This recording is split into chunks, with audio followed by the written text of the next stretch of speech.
നമസ്കാരം. സത്യം പറഞ്ഞാൽ ഈ CPM എന്നൊക്കെ കേൾക്കുമ്പോൾ, കമ്മ്യൂണിസം എന്നൊക്കെ കേൾക്കുമ്പോൾ ഇപ്പോൾ പലർക്കും ഒരു പരിഹാസ്യമാണ്.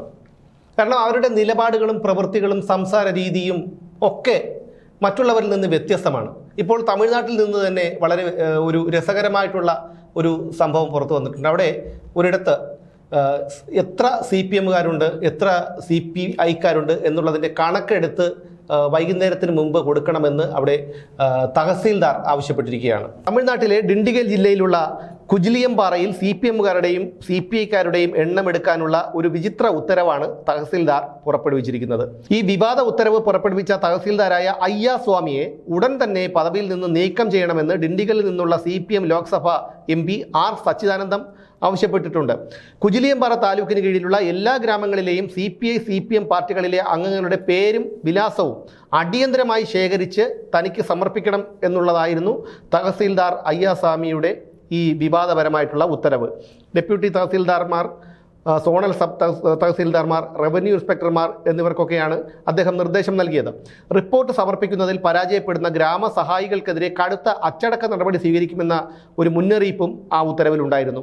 ഔദ്യോഗിക ഉത്തരവിൻ്റെ പകർപ്പ് തൻ്റെ ഫേസ്ബുക്ക് പേജിൽ പങ്കുവച്ചാണ് ഡിണ്ടിഗൽ MP R സച്ചിദാനന്ദം റവന്യൂ വകുപ്പിനെതിരെയും തഹസീൽദാർക്കെതിരെയും രംഗത്തെത്തിയത്. പഴയ ബ്രിട്ടീഷ് കാലത്തെ ഫിംഗർ പ്രിൻ്റ് ആക്ട് നിലവിലിരുന്നപ്പോഴോ രാഷ്ട്രീയ പ്രസ്ഥാനങ്ങൾക്ക് നിരോധനമുണ്ടായിരുന്ന കാലത്തോ പോലും ഒരു തഹസീൽദാർമാരും ഇത്തരമൊരു ജനാധിപത്യ വിരുദ്ധമായ സർക്കുലർ ഇറക്കിയിട്ടില്ലെന്നും ഈ അവിടുത്തെ CPM MP ആയ സച്ചിദാനന്ദം വിലപിക്കുന്നുണ്ട്. വിഷയത്തിൽ അടിയന്തര നടപടി സ്വീകരിക്കണമെന്ന് അദ്ദേഹം തമിഴ്നാട് മുഖ്യമന്ത്രി വിജയ്ക്കും റവന്യൂ വകുപ്പ് മന്ത്രി KA സെങ്കോട്ടയ്യനും ഒരു പരാതി നൽകിയിട്ടുണ്ട്, അവരോട് ആവശ്യപ്പെട്ടിട്ടുണ്ട്. എന്തുകൊണ്ടാണ് അദ്ദേഹം ഇത്തരത്തിലൊരു വിവാദ ഉത്തരവ് പുറപ്പെടുവിച്ചത് എന്നുള്ളതിനെക്കുറിച്ച് യാതൊരു വ്യക്തതയുമില്ല. എന്തായാലും അദ്ദേഹത്തെ സസ്പെൻഡ് ചെയ്തിട്ടുണ്ട്. ഈ CPM എന്ന് പറയുന്ന രാഷ്ട്രീയ പാർട്ടി, അത് രാജ്യത്തെ 6 രാഷ്ട്രീയ പാർട്ടികളിൽ ഒരു രാഷ്ട്രീയ പാർട്ടിയാണ് CPM. അവർക്ക് പലയിടങ്ങളിലും ഭരണം നഷ്ടപ്പെട്ടു, ഇനി തിരിച്ചു വരവില്ല എന്നുള്ളതൊക്കെ ഒരു യാഥാർത്ഥ്യം തന്നെയാണ്. പക്ഷേ 6 ദേശീയ പാർട്ടികളിൽ ഒരു ദേശീയ പാർട്ടിയാണ്. തമിഴ്നാട്ടിൽ CPIക്കും CPMനുമായി 4 MPമാരുണ്ട്. ഈ തെരഞ്ഞെടുപ്പ് കമ്മീഷൻ അംഗീകരിച്ച ഒരു പാർട്ടിയാണ്. പക്ഷേ എന്തുകൊണ്ടാണ് ഇത്തരത്തിലുള്ള ഒരു വിവാദ ഉത്തരവ് അദ്ദേഹം പുറപ്പെടുവിച്ചത് എന്നുള്ള കാര്യത്തിൽ വ്യക്തത ഇല്ലെങ്കിൽ പോലും അതിലെന്തോ ഒരു കാര്യമുണ്ട് എന്ന് വേണം നമുക്ക് മനസ്സിലാക്കാൻ. കാരണം കേരളത്തിൽ തന്നെ പല തൊഴിലിടങ്ങളും ഇവരൊക്കെ കൊടികുത്തി പൂട്ടിച്ചിട്ടുണ്ട്. ഇനി അത്തരത്തിലുള്ള എന്തെങ്കിലും സംഭവങ്ങളൊക്കെ അവിടെ ഇവർ ആസൂത്രണം ചെയ്യുന്നുണ്ടോ എന്നുള്ള കാര്യമൊന്നും നമുക്ക് ഉറപ്പില്ല. കാരണം ഇവരൊക്കെ വളരെ രഹസ്യമായി ഇത്തരത്തിലുള്ള കാര്യങ്ങളൊക്കെ ചെയ്യുന്നതാണ്.